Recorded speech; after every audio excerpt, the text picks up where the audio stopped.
Aujourd'hui, nouveau signe de richesse. Aller à la station sans stress.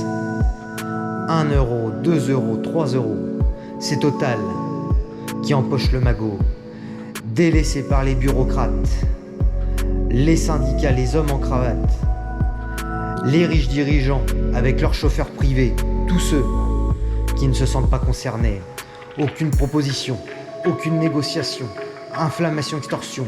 On encaisse comme des moutons. C'est l'heure de se réveiller. Il est temps de se révolter. À nous de leur montrer. Toi le routier, combien de temps tu vas pouvoir continuer? Combien de temps avant de devoir licencier? Combien de temps avant de plus pouvoir payer? Combien de temps avant de devoir fermer? L'État nous laisse en plan, ainsi que nos dirigeants, à toute la populace du bas de l'échelle au milieu de classe, ouvriers, PDG, retraités, nous sommes tous concernés. Consternés par cette aberration, 21 mars, jour de révolution. Fini les livraisons, fini les discussions. En restant à la maison, on passe à l'action. Plus de camions sur les routes, c'est vraiment ce qu'ils redoutent. Pas de blocage, pas de bouchon, juste pas de livraison.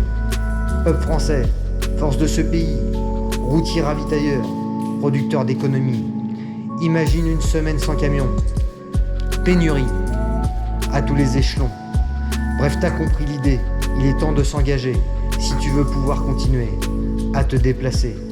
J'arrête ce rap, c'est pas mon métier. Juste un message à faire véhiculer. De l'artisan au sans-dents, on est tous concernés. 21 mars, début des hostilités. Bon, maintenant que vous avez bien saigné des oreilles, on va pouvoir reprendre cette petite vidéo. Ces derniers temps, on me demande beaucoup: bon, les routiers, qu'est-ce que vous faites? Pourquoi vous faites pas grève? Vous avez pris le prix du gasoil, qu'est-ce que vous foutez? Faut savoir plusieurs choses. Déjà, nous on est juste ouvriers, c'est pas nous qui décidons, on va prendre le camion du patron et puis on va aller le planter et puis on attend comme ça. À un moment donné, tu peux pas faire ça. Quand tu nous sortes ce type de propos, ça nous emmerde. Il y en a beaucoup. Tout le reste de l'année, quand il n'y a pas de problème, qu'on n'en ait pas besoin de nous, c'est genre les routiers cassent les couilles. Oh bah l'autre il a doublé son collègue, ça a mis 5 minutes, oh, putain il nous casse les couilles, gna. On le sait, vous gueulez après nous, on le sait. Par contre, dès que vous avez des petites envies de grève, hein, ils sont où les routiers? Voilà. Donc je vais t'expliquer pourquoi en fait c'est pas si simple que ça de faire une grève quand tu es chauffeur d'un camion poids lourd. Avant de parler de grève ni quoi que ce soit, faut que tu saches que le problème en ce moment avec le carburant, on le vit au plus près, tu vois. Ce genre de bazar là, ça consomme du 40 litres au 100. Donc tu comptes 40 litres au 100, on fait à peu près 3000 km semaine, ce qui représente une consommation de gasoil. J'aurais peut-être dû faire des calculs avant d'attaquer cette vidéo, moi. Je vais choper la calculette, ma couille. Donc 3000 km divisé par 100 fois 40, quelqu'un a un résultat? 1200 litres semaine. Donc tu comptes 1200 litres à l'époque fois 1,40 €, hein, il n'y a pas si longtemps que ça. Donc 1200 fois 1,40 est égal à, ça coûtait à peu près 1680 € de carburant, voilà. Et maintenant en gros bah tu fais 1200 fois 2,10, on va dire que c'est 2,10 €, on est à 2520 moins 1680 €, c'est-à-dire qu'en ce moment par camion et par semaine, un patron d'une flotte de transport, et ben ça lui coûte 840 € de plus par semaine par camion. Voilà, je pense que tu as compris le désagrément engendré par cette hausse du carburant. Au loin, j'entends déjà: Et pourquoi vous faites pas grève? parce que c'est pas nous qui décidons, ma couille. On va y venir. Alors avant que je t'explique pourquoi les grèves, qui c'est qui décide, comment ça se passe, pourquoi on décide pas comme on veut. Oui, parce que tu le sais peut-être pas ça. Bon, déjà, faut savoir, parce que c'est une légende urbaine. Même moi, quand j'étais gamin, je m'étais tout le temps dit, que j'arrive à la station-service, je me disais: oh ben les routiers payent pas mais même aux gens de ma famille que j'en parle. Ouais, mais vous le payez pas le même prix. Mais c'est ma couille, le gasoil que tu payes, on le paye le même prix. On a un petit avantage. Mais quand tu vois ce qu'on consomme par mois, c'est pas... Voilà. On a un truc qui s'appelle la TICPE, c'est-à-dire qu'en fait, tous les hectolitres consommés, donc tous les 100 litres, tu as une sorte de réduction. En fait, tous les 100 litres, tu récupères, c'est tous les 3 mois. Je crois que tous les 3 mois, tu peux faire la demande pour être remboursé. Tous les 100 litres, on te restitue 15,24 €. Tous les 100 litres. Donc oui, si tu prends 15,24 €, que tu le remets, tu fais 15,24 €, tu le remets au prix du bordel, donc tu fais 100 litres. Ok, alors aujourd'hui c'est mathématiques, 15,24 divisé par 100, toc toc toc, égale, toc, ça fait, voilà. Donc le litre, on le paye 0,15 centimes de moins que vous. si tu le ramènes au prix du litre. Voilà. Donc au lieu de le payer en ce moment 2,20 €, on le paye 2,05 €. On le paye un peu moins cher, mais on le paye pas 50 centimes. Il faut savoir que ce petit avantage, il y a quelques temps, il parlait de nous l'enlever. Donc toi, on a réussi à le conserver. Mais bon, voilà, la grève. Parce que c'est ça qui vous intéresse. Est-ce qu'on fait grève ou qu'on fait pas grève? Dans le transport, comment que ça se passe? On a des syndicats. Et en fait, les syndicats négocient avec le gouvernement et compagnie. Et en fonction de ça, ils nous demandent ou pas de faire grève. Sauf qu'il y a un truc qui est passé il y a quelques années, tu peux pas faire grève comme tu veux. Parce que ce qui se passe, c'est si tu bloques avec ton camion, bien sûr sur les demandes, les ordres de ton patron, parce que je pense que le mec, demain, moi je vais embaucher, je prends le camion de mon patron, je me mets dans un rond-point et j'attends, je pense que je vais recevoir des coups de fil, t'es viré, parce qu'à un moment donné, tu payes pas ton gars si tu vas pas demandé de bloquer quelque part pour qu'il attende. Voilà, donc déjà, tu peux aller voir n'importe quel tes potes routiers, un chauffeur ou quoi, si tu dis demain tu fais grève, si son patron il n'a pas décidé de faire grève, si son patron il a pas eu l'accord du syndicat, enfin bref, c'est pas le petit gars dans son camion qui décide tiens, allez lundi je vais aller bosser, et puis je vais aller bloquer à Perpignan, j'y serai vers 10h, et puis je vais me poser là-bas, et puis on va attendre parce qu'il y a Michel qui doit me rejoindre, je vais prendre du barbecue, ils annoncent beau temps. Ça se passe pas comme ça, c'est pas du tout comme ça. Après, ce qu'il faut savoir en plus, c'est si tu fais ça, tu risques déjà de perdre ton permis, déjà pour commencer. Et de deux, ton patron, si il t'envoie pour faire un blocage, ou même si lui, il prend un camion pour aller bloquer quelque part, il peut se faire choper ses licences. Les licences, c'est quoi? En fait, c'est ce qu'il faut dans chaque camion, c'est ce qui te permet d'avoir... en fait, tu te mets pas ton compte comme ça dans le transport, je crois que je vous en ai déjà parlé ou non. Non, on n'a pas encore débriefé là-dessus. Mais en fait, une fois que tu as la capacité, après, il te faut des copies conformes de licences communautaire. Donc en fait, il t'en faut une par véhicule, ces licences. C'est l'Adréal qui te les délivre. C'est pas facile à avoir. Il faut avoir un certain... par camion, en fait, la première licence, ça te coûte 9 000 € que tu dois avoir de côté sur ton compte. La deuxième, c'est 5 000. Après, c'est 5 000 € par camion. Enfin, tu vois, c'est tout un bordel. Et là, je pense que je t'apprends des choses. Si tu décides de bloquer sur le bord de la route avec ton camion, ils peuvent décider de te saisir des licences. Donc après, ça veut dire que tu te retrouves avec des camions, avec des chauffeurs, mais que légalement, tu n'as plus le droit de les faire rouler. Voilà, c'est bien. Là, tu vois, là, tu as compris la nuance, ça devient déjà un petit peu plus compliqué de faire grève quand t'es chauffeur poids lourd. Mais c'est pas fini, on continue. Même avec ta voiture, tu peux perdre des points. Apparemment, tu perds 3 points. Mais apparemment, quand il y a eu la crise des gilets jaunes, apparemment pour les chauffeurs de camions, j'ai entendu dire, alors c'est des ragots, dites-moi en commentaire si vous savez mieux que moi, mais apparemment, les chauffeurs poids lourds, tu peux carrément te faire sauter ton permis direct. Toi. Tu peux avoir une suspension si tu bloques l'accès de quelque chose ou tu bloques la route avec ton véhicule. Il y a quelques années de ça, il y a un mec à Paris, il avait un fond mouvant. Le mec, il roulait, mais sur le périph' tout doucement. Il avait tagué en gros sur son fond mouvant, je sais plus, enfin, tu sais, il était révolté le type. Mais il roulait quand même. Le mec, il s'est fait arrêter, ça a été filmé et compagnie. Le mec, t'entends plus parler de lui. Il y en a plein qui se demandent justement si le mec, il est encore à son compte, parce que, bizarrement, plus de nouvelles, plus rien. Très bizarre l'affaire. Revenons au problème de base. Le carburant, oui, parce que là je te parle du côté des professionnels du transport, mais ça impacte tout le monde, du retraité au petit jeune qui vient de passer son permis, ça impacte tout le monde, c'est un truc de fou. Et moi ça m'impacte tout particulièrement, parce que tu vois, je suis un gars du kérosène, toi je suis un gars du pétrole, j'aime ça le cramer. Et du coup, tu te rappelles, hein, je suis toujours dans l'optique de me mettre à mon compte, hein, V8 ma couille, 40 litres au 100, voilà, bon, c'est un problème de taille actuellement. Là, je te le dis, la passion est en berne, là, c'est compliqué.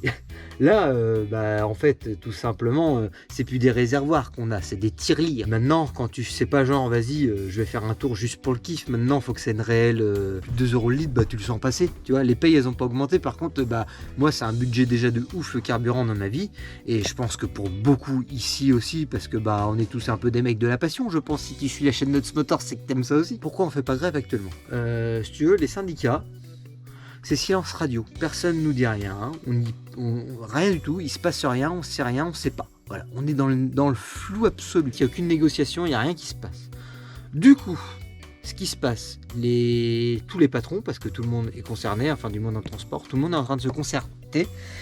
Et tout le monde est en train de se dire vu qu'on n'a pas le droit de bloquer la route, vu que là c'est courir au suicide de continuer à utiliser les camions et à faire rouler les gars pour rien gagner, parce qu'au final, ta marge, t'as bien vu, à coût de 850 € de plus par mois de carburant, en fait, ta marge, t'es en train de la passer dans le carburant.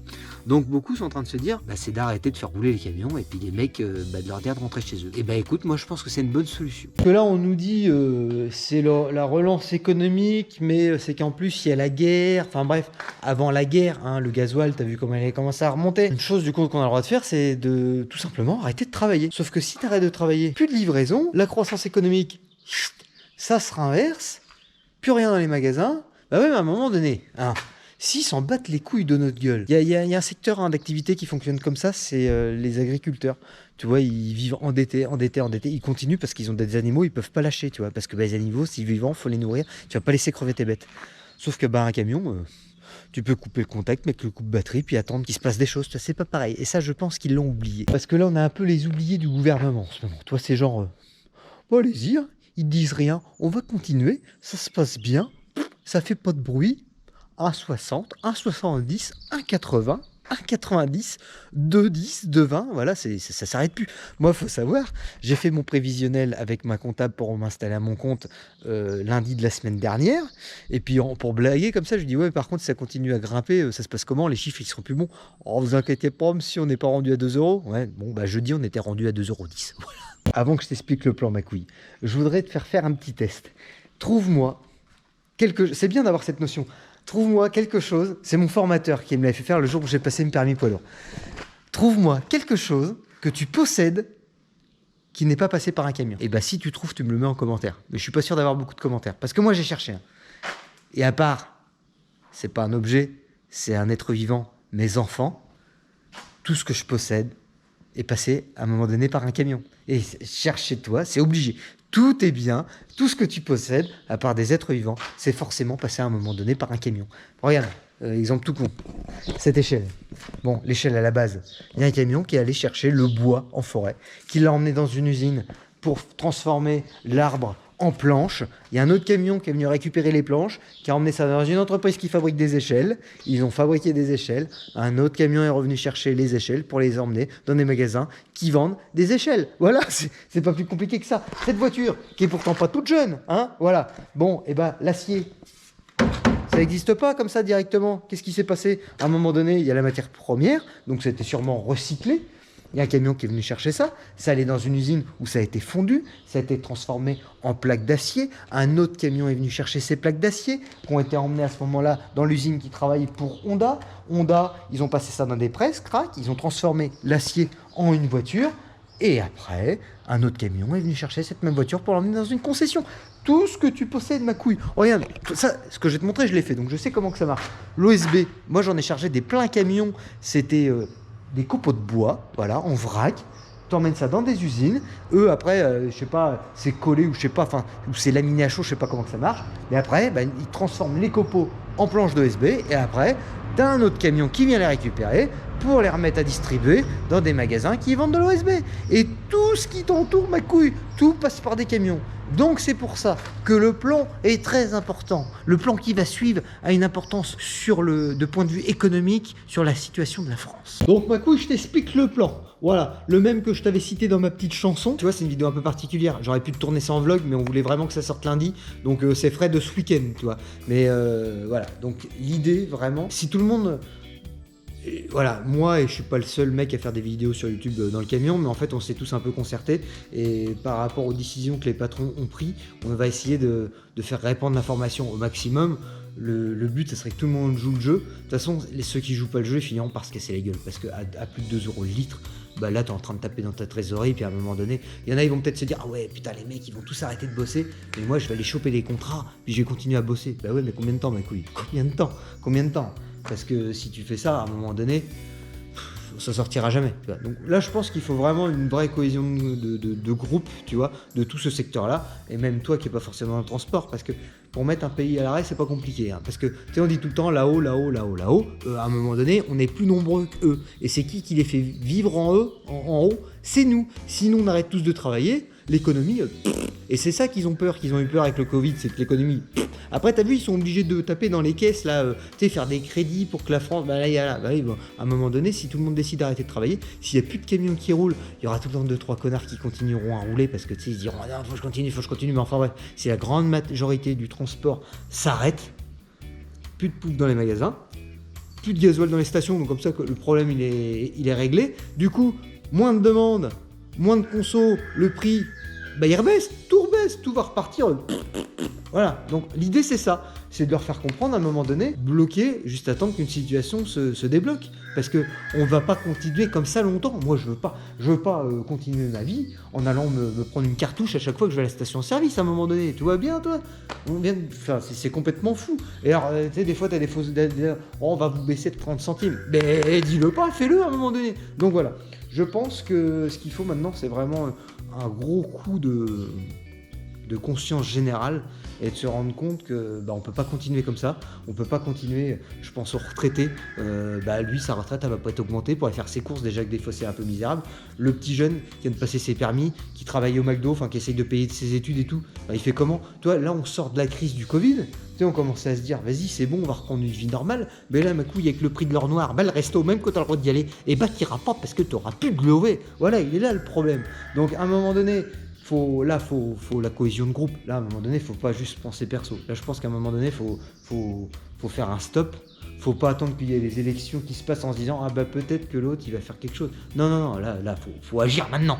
Donc, le message à faire passer, le 21, les gars, laissez les camions dans les cours. Voilà. À partir du 21, plus personne roule, plus personne va bosser. Et là, à un moment donné, je pense que là-haut, parce qu'ils se disent ouais, alors on gère la guerre avec... ouais, mais à un moment, on gère nous aussi à un moment donné. Parce que c'est bien beau qu'il y ait la guerre à l'autre bout du monde, mais nous, on est en crise, là, de fou. Il y a eu le Covid, il y a le machin, maintenant, on peut plus travailler tranquillement. Le 21 mars, on reste chez nous. Voilà. Je te le dis franc, si tout le monde joue le jeu, si les camions arrêtent de rouler, ça va faire comme le Covid. Les gens, ils vont courir dans les magasins, ils vont tout dévaliser. Les stations-service, ils vont tout... Même s'il a 2,50€ le litre, t'inquiète pas, ils vont les vider, les stations. Mais s'il n'y a plus personne pour ravitailler... Là-haut, là, ils vont se dire problème, parce qu'à un moment donné, quand il n'y a plus à bouffer dans les magasins, tu sais, c'est pas les petits patrons qui sont pas contents, on paye plus cher c'est les grands patrons de Leclerc, c'est les grands patrons de Auchan, c'est les grands patrons de chez Total. Ah les gens, ils viennent plus acheter du gasoil chez nous parce qu'il y en a plus dans les stations. Là, tu vois, là, tu t'attaques à un level tellement haut que là-haut, ils sont tout de suite informés. Et là, tu verras, il se passera des choses. Mais sans ça, si on continue à courber les chines comme ça et à prendre des grands coups de bambou sur le dos, ça continuera. Ça continuera encore et encore et encore. Faut que quelque chose se fasse. Et tu vois, on est beaucoup à avoir retourné la situation de plusieurs manières. Et la manière légale et la manière la plus efficace, ça serait de faire comme ça. Le 21, stopper les camions, les laisser dans les cours. C'est un moment dur à passer pour tout le monde, parce que camions qui roulent plus d'argent qui rentre, mais je pense que c'est un mal pour un bien, et on est beaucoup à penser à ça justement, que ça serait vraiment un mal pour un bien. Souffrir quelque temps, mais pour au final après récupérer une vie normale. Donc voilà les couilles, c'était pas une vidéo très comme d'habitude où on fait de la mécanique, on bosse sur des trucs comme ça. Voilà, là c'est plus une vidéo explicative parce que beaucoup me demandent comment ça se fait qu'on faisait pas grève. Maintenant vous savez pourquoi on fait pas grève. Là maintenant vous savez le message qu'on m'a demandé de passer. Moi j'aimerais beaucoup que les gens s'y tiennent, que ça se fasse vraiment, qu'on joue tous le jeu et que on fasse de manière à vivre mieux, parce que le but à un moment donné, si on fait ça, c'est pour nous. Tu vois, moi là actuellement, tu vois, mon rêve, il est en stand-by aussi, tu vois, c'est pareil, je me vois pas me mettre à mon compte en payant 2,20€ le litre, parce que sur les papiers ça marche pas. Une société de transport, tu peux pas la faire marcher en payant 2,20€ le litre de gasoil avec les consos que les camions fait. Voilà, et en étant payé le prix que t'es payé. Oui, parce que je suis pas venu sur le débat, mais on peut pas arriver à négocier les prix comme ça. Si tu veux. Normalement, on peut. Sur le texte de loi, on peut, mais en réalité, ça se fait très mal. Sur ce, les couilles, je compte vraiment sur vous pour relayer l'information au maximum, que le maximum de personnes soient au courant de ce qui est en train de se mettre en place pour le 21 mars. Et puis, j'espère vraiment qu'on sera tous unis la main dans la main pour pouvoir vivre ensemble des jours meilleurs. Bon, sur ce, ma couille, je te dis à lundi prochain 19h pour un prochain épisode. Ciao!